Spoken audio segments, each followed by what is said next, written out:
morning, students. So, what we had studied in our last class? In our last class, the chapter second, a gift of chappals, was running. Okay, and we had studied some passages of this chapter. Now, today we'll start our next passages. Okay, we'll read our further passages. Okay, so let's start our part second of this chapter. Okay, अपना जो part second है इस chapter का वो start करते हैं. Okay, Mridu crept up to the window. Mridu जो है वो जल्दी से विंडो के पास जाती है. Okay, Lali was sitting a little distance away. Lali जो है वो कुछ ही डिस्टेंस पर बैठी हुई थी.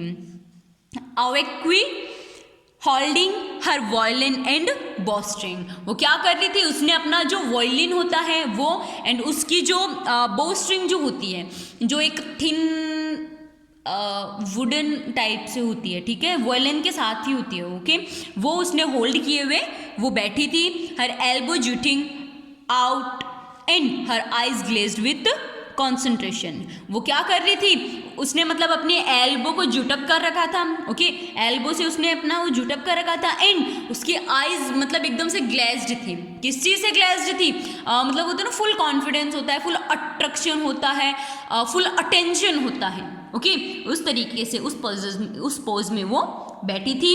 इन फ्रंट ऑफ हर, और उसके सामने with most of his back to the window. Window के मतलब पीछे की साइड में, बैक साइड में, was the bony figure of the music master. एक मतलब होते ना स्किनी फिगर का, स्किनी शेप का उनका जो उसका जो म्यूजिक मास्टर था वो बैठा हुआ था. He had a mostly bald head. उसका जो हेड था मतलब उस पर बाल बहुत कम थे. ओके, बॉल्ड हेड था with a fring of oiled black hair filling around his ears.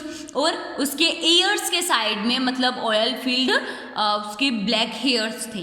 Okay, मतलब होता है ना साइड में हेयर्स, ब्लैक हेयर्स होते हैं एंड हेड जो होता है वो बोल्ड होता है, बाल नहीं होते. उस टाइप का मतलब जो एज्ड पर्सन होते हैं उनके ऑलमोस्ट देखने को मिल सकता है आपको. Okay, and an old fashion tuft. और उसने एक पुरानी फैशन का या बोल सकते हैं ट्रेडिशनल उसने कुछ पहना हुआ था. He had a gold chain clamped around his leathery neck. और उसकी जो नेक थी उसमें उसने गोल्डन चेन पहनी हुई थी. And a diamond ring clamped on his hand.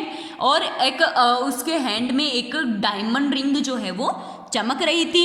As it glittered up and down, जैसे ही वो ऊपर नीचे उसे कर रहा था. द स्ट्रीम ऑफ वॉयलिन, जैसे ही वो वॉयलिन की स्ट्रीम को अप एंड डाउन कर रहा था वैसे ही उसकी जो गोल्डन रिंग थी वो चमक रही थी. Okay, a large foot stuck out from breath his gold bordered waist as.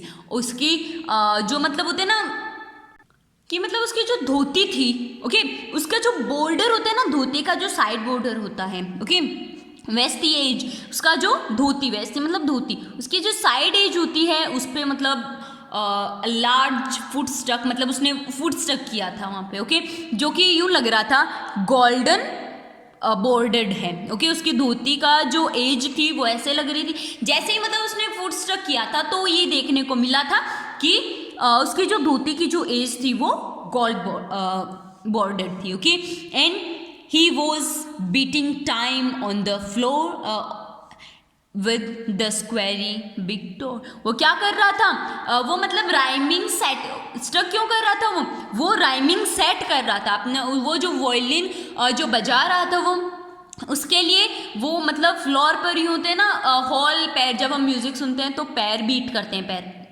Floor पर. ओके, उस तरीके से वो राइमिंग सेट कर रहा था एंड अपने जो टो जो है वो या फिर अपना जो फुट जो है वो फ्लोर पर बीट अप कर रहा था. Okay, next passage. He played a few notes, उसने मतलब कुछ नोट्स ही उसने बनाए. Lali strummed behind him on her violin, जो लाली जो है वो उसे फिर मतलब अपने वॉयलिन के थ्रू उसे फॉलो कर रही थी. Okay, which looked quite hapless and unhappy in her hands, जो कि मतलब थोड़ी होते हैं ना उदास टाइप से या बिना खुशी के वो मतलब वॉयलिन को बजा रही थी. वॉट अ डिफरेंस, क्या डिफरेंस है. The music master notes stream to float up and settle perfectly into the invisible tracks of the melody. वो क्या बोल रही थी कि कितना डिफरेंस है इन दोनों के म्यूजिक के बीच में. मतलब म्यूजिक मास्टर का जो वॉइस है या फिर जो इनके वॉयलिन का जो तरीका है, जो वॉइस आ रही है वो एकदम से जस्ट माइंड ब्लोइंग है, वो एकदम से फ्लोटिंग अप वाली है. Okay, it was like the wheels of the train floating smoothly into the rails and whizzing along edge. वो ऐसा लग रहा था एकदम से जैसे कि जो ट्रेन के जो व्हील्स होते हैं वो एकदम से बहुत ही स्मूथली रेल ट्रैक्स जो हैं उन पर वो एकदम से वो विस्लिंग हो रहे हैं. ओके, एज रवि सेड, जैसा कि रवि ने कहा था. मृदु started at that her breeding hand moving effortlessly up the violin stream. मृदु जो है वो मतलब लवली साउंड अपना बनाने की कोशिश में वो मतलब वॉयलिन की तरफ वो अपना एफर्टलेसली वो मूव करती है hand. Okay, making lovely music, एक बहुत ही अच्छा म्यूजिक बनाने के लिए. स्वक there was Lali's dairying again, पर लाली की जो डेयरिंग साउंड जो है वो फिर से होने लगती हैं. अम्मा came a while from the gate. अम्मा, ओ अम्मा जो इतने में ही उनकी जो अम्मा जो है वो गेट की तरफ से आ रही होती हैं, तो वो बोलती हैं ओ अम्मा आ गई. Okay, Ravi send that beggar away, Ravi ने क्या किया, जो बैगर था उसे वापस भेजा. Cried his mother from the back veranda. वो उसने क्या किया, मतलब एक गेट पर यूँ मतलब अम्मा ऐसे आवाज़ करते हुए जो भी भिखारी आया था तो रवि क्या करता है, उसे वापस भेज देता है. बैक फ्रॉम वरिंदा, वो वरिंदा के बाहर से ही उसे भेज देता है. Where she was chatting with Tapi, जहाँ पर वो तापी से बात कर रही थी. तापी से जहाँ पर वो बात कर रही थी मतलब वो उसे वहाँ तक नहीं जाने देता है, वो पहले उसे भेज देता है. He has been coming here every day for the past week. वो यहाँ पर पिछले हफ्ते से ना वो यहाँ पर हमेशा हमेशा आ जाता है.